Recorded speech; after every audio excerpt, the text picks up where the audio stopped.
A single modern attack submarine could stop the Spanish Armada from reaching England in 1588.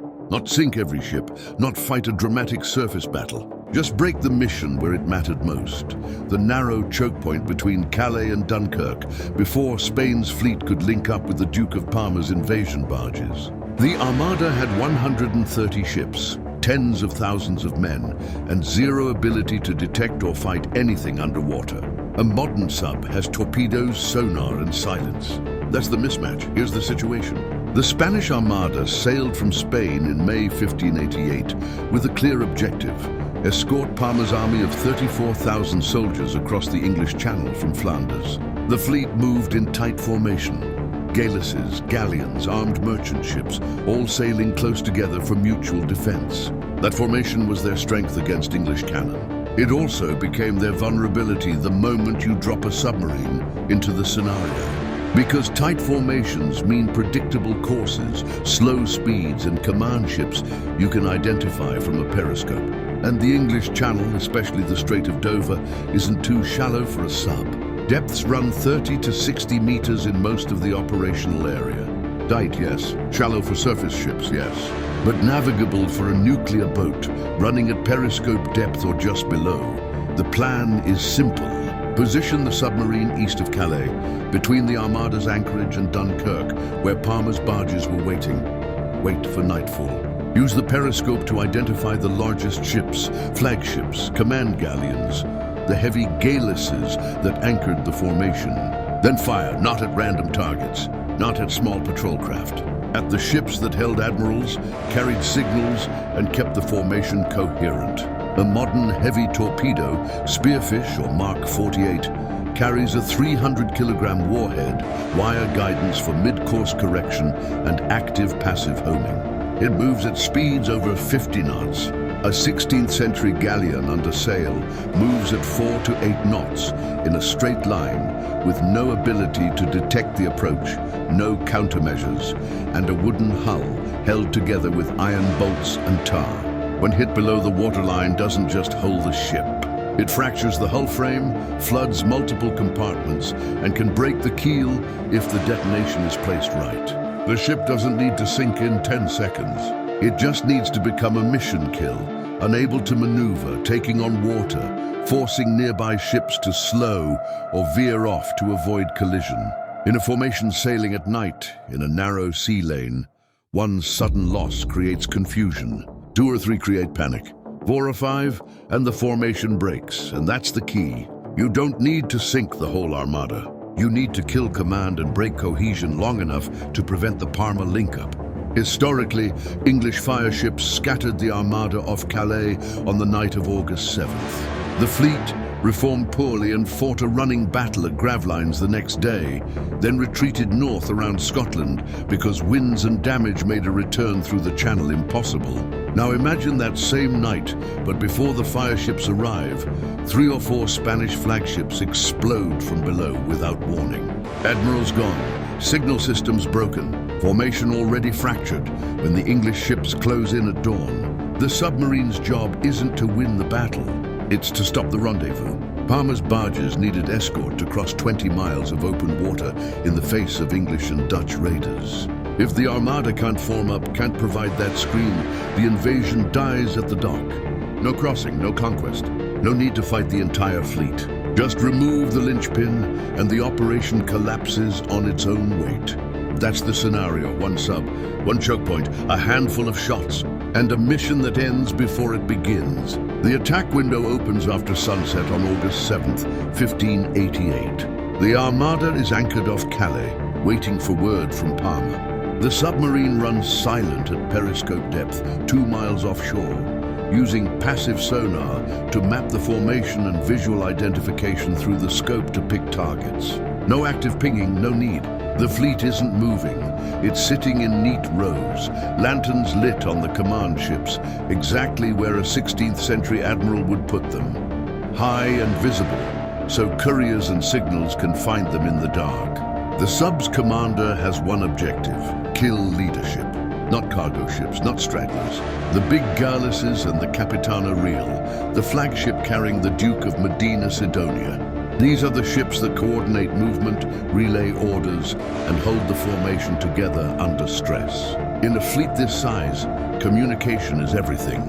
Flags by day, lanterns and signal guns by night. If those ships vanish, the system breaks. And when ships crewed by sailors who've never seen an underwater explosion suddenly watch their flagship come apart, in the middle of a calm anchorage, discipline turns into chaos fast. First salvo, 2 torpedoes, spaced 30 seconds apart, both aimed at the Capitana Realm. Wire-guided for the first 2/3 of the run, then autonomous terminal homing. The torpedoes don't need complex acoustic signatures. A wooden hull, 6 stories tall, sitting still in flat water, is the easiest target a modern weapon will ever see. Time to impact, under 2 minutes at a range of 3,000 meters. The crew of the galleon sees nothing. Hears nothing until the last 15 seconds, when the torpedo's motor noise might maybe register as something wrong. Then impact. The warhead detonates on contact just below the waterline, midships. 300 kilograms of high explosive doesn't just breach the hull. It creates a pressure wave that splinters the internal frames, blows out adjacent planking, and sends a column of water and debris up through the lower decks. The ship doesn't sink immediately, but it lists hard to starboard within 60 seconds, flooding through a hole the size of a cargo door. Nearby ships cut anchor and try to maneuver away in the dark. 2 smaller vessels collide, trying to avoid the stricken flagship. Lantern signals go unanswered because the signalmen are dead or in the water. Second salvo, 1 torpedo at the San Lorenzo, the lead galleass, already partially grounded near the shore. Contact hit at the stern. The rudder assembly disintegrates, the ship is immobilized. Third salvo, 2 more at a Segunda galleon anchored in the center of the reserve line. Both hit. The galleon breaks in half and goes down in under 4 minutes, the fastest loss of the night. At this point, 11 minutes into the engagement, the submarine has fired 7 weapons and achieved 5 confirmed kills or mission kills. The Armada has no idea what's happening. No frame of reference. Some officers think it's a mine. Others think the English deployed some kind of new underwater fire weapon. A few think it's divine punishment. None of them think submarine because the concept won't exist in practical form for another 300 years. And the sub is already repositioning east toward Dunkirk, reloading tubes while running at 4 knots with the tide. Now here's where the common objections start. A torpedo needs metal to detect. Wood won't trigger the fuse. The weapon just passes underneath. Wrong. Modern heavy torpedoes carry multiple fuse modes: magnetic influence, acoustic proximity, and contact impact. The magnetic fuse is designed for steel hulls, yes, but the contact fuse detonates on physical impact with any solid mass. A wooden hull 3 feet thick, reinforced with iron bracing and packed with cargo, cannon, and ballast stone, is more than solid enough. The torpedo hits. The nose crushes inward, the contact switch closes, and the warhead fires. Physics doesn't care if the target is 16th century or 21st. Second objection, the channel is too shallow. A submarine can't operate there. It'll run aground or get stuck in currents. The Strait of Dover averages 30 to 60 meters deep in the main shipping lanes. A modern attack sub has a draft of roughly 10 meters and can operate safely at periscope depth, 15 to 20 meters below the surface, with careful navigation. Is it tight? Yes. Does it limit deep maneuvering? Absolutely. But this isn't a sprint through a minefield. It's a slow, methodical ambush in a known choke point. The submarine uses tidal current tables, moves during slack tide or favorable flow, and stays in the deeper channels mapped centuries later, but still present in 1588. Shallow water actually helps. It funnels the Armada into predictable routes and limits their sea room to scatter after the first hits. Third objection, what about noise? Won't the ship crews hear the sub or see the periscope? Periscope exposure is the one real risk. But it's a small mast, painted dark, raised for 30 to 60 seconds at a time in low light or darkness, and the Armada's lookouts are scanning for surface threats, sails, English fireships, coastal raiders. They're not watching the water for a slender pole. that appears and drops every few minutes. As for noise, a nuclear sub running at 4 knots on battery or minimal reactor output is quieter than the background slap of waves against 130 wooden hulls, the creak of rigging, and the shouts of thousands of sailors trying to manage anchors and sails in the dark. The real limitation isn't detection, it's ammunition and time. A typical modern attack sub carries 20 to 38 torpedoes, depending on class and loadout. At a conservative shot rate of 2 torpedoes per high-value target, and assuming 70% hit probability against stationary or slow-moving wooden ships, the boat can deliver 15 to 25 mission kills before running dry. That's more than enough to collapse command structure, block the Dunkirk rendezvous, and force a retreat. The Armada historically had 8 to 12 true command vessels. Kill 6 and the formation can't reform. Kill 10 and it's over. So the question isn't, can a submarine work in this scenario? The question is, how many ships need to die before the invasion is called off? And the answer, based on what actually happened when just fire ships and weather disrupted the fleet, is not many. 5 to 8 critical kills in the right place at the right time, and the Armada turns into 130 ships with no mission and no way home except the long route north. By dawn on August 8th, the Armada off Calais is already fractured. 6 major vessels are sunk or crippled. Signal chains are broken. The Duke of Medina Sidonia is dead or stranded on a half-flooded flagship.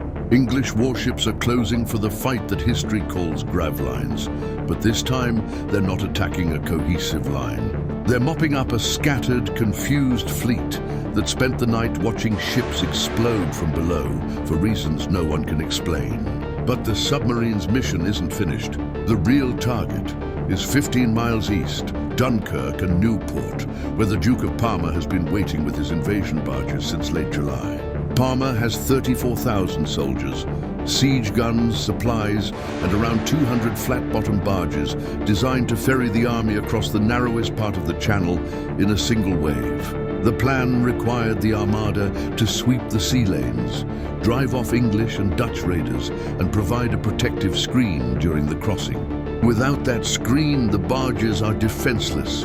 Parma knows it. He's been stalling, sending letters, claiming he needs more time, because he also knows that his slow, low freeboard barges can't survive even a modest enemy presence in open water. The submarine repositions during the late morning of the 8th, running submerged along the Flemish coast. Passive sonar picks up Dutch flyboats and English pinnaces already probing the approaches to Dunkirk. Parma's barges haven't left port. They're waiting for word that the Armada has secured the corridor. That word will never come, but the sub's commander doesn't take chances. If a Spanish escort force tries to sortie, galleys, armed transports, anything attempting to screen the barges, it gets sunk. Around midday, 6 Spanish galleys and 4 armed merchant ships move out of Newport in a probe. They're testing whether the coast is clear, likely under direct orders from Parma to at least make the attempt. The submarine fires 4 torpedoes in 2 salvos, spaced 3 minutes apart. 3 hits, 1 miss. 2 galleys disintegrate. 1 armed transport breaks apart and sinks in under 2 minutes. The rest turn back to port at flank speed, oars thrashing. No second attempt is made. Parma sends a message to what's left of the Armada command. Conditions are not favorable. The crossing is postponed indefinitely. That message never reaches the fleet in time to matter. By the afternoon of the 8th, the running battle at Gravlines is ending. The English have pushed the Armada north and east. Ammunition on both sides is nearly exhausted. But the Spanish can't turn back south. The wind is against them. Several capital ships are already taking on water from English gunfire and the unexplained underwater attacks. And the narrow passage near Dunkirk, the route home, is now a killing zone in the minds of every Spanish officer who saw what happened off Calais. The fleet commits to the only option left: retreat north around Scotland and Ireland, a 3,000-mile detour through unfamiliar waters, low on food and water, with damaged ships and broken morale. Historically, that retreat killed more men than all the fighting. Weather, starvation, wrecks on the Irish coast. More than 15,000 dead. But this time the losses start earlier. The coherence breaks faster, and the outcome is never in doubt from the night the flagship went down without a shot being fired. So what's the final count? In under 24 hours, one submarine fires between 15 and 20 torpedoes, achieves 10 to 14 confirmed kills or mission kills, and breaks the operational backbone of the largest fleet Spain ever assembled. The Armada doesn't reach Palma. The invasion never happens. The fleet retreats north, just like in history. But the losses start earlier. The command structure is already gone, and the psychological damage, ships vanishing in calm water, explosions with no visible cause, compounds every other problem they face on the long route home. Could the submarine have sunk all 130 ships? No wonder it didn't need to. Naval operations aren't about body count, they're about objectives. The Armada's objective was to link up with Palma and escort the invasion force across 20 miles of contested water. Break that link, and the entire campaign collapses. The sub broke it in two places, off Calais by killing the command ships that held the formation together, and off Dunkirk by making it clear that any attempt to sortie the barges would end in slaughter. The limiting factors weren't detection or depth. They were time, ammunition, and patience. A modern attack sub carries enough torpedoes to wreck a dozen high-value targets if every shot is placed carefully. It has the sensors to identify those targets from miles away and the stealth to close undetected.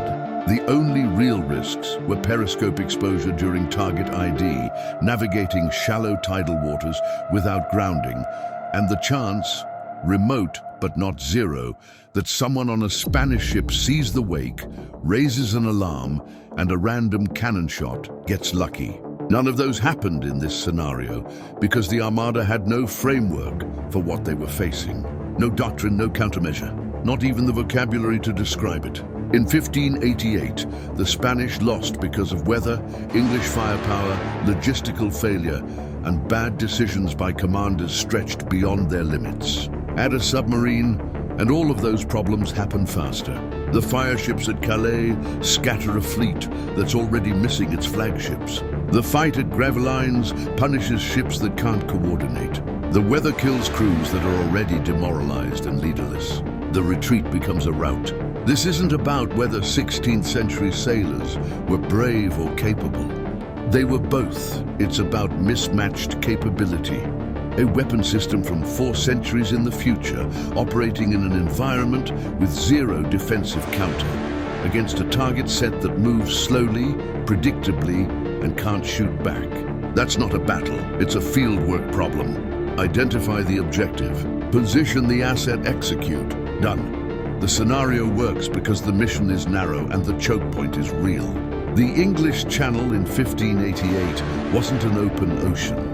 It was a confined space with defined routes, limited sea room, and a clear operational wind condition. The submarine didn't need to dominate the Atlantic. It just needed to own 30 miles of water for 2 days. And in that window, with those tools, against that enemy, the outcome was never in question. If you want more scenarios like this, historical battles, tactical breakdowns, and real capability math, subscribe.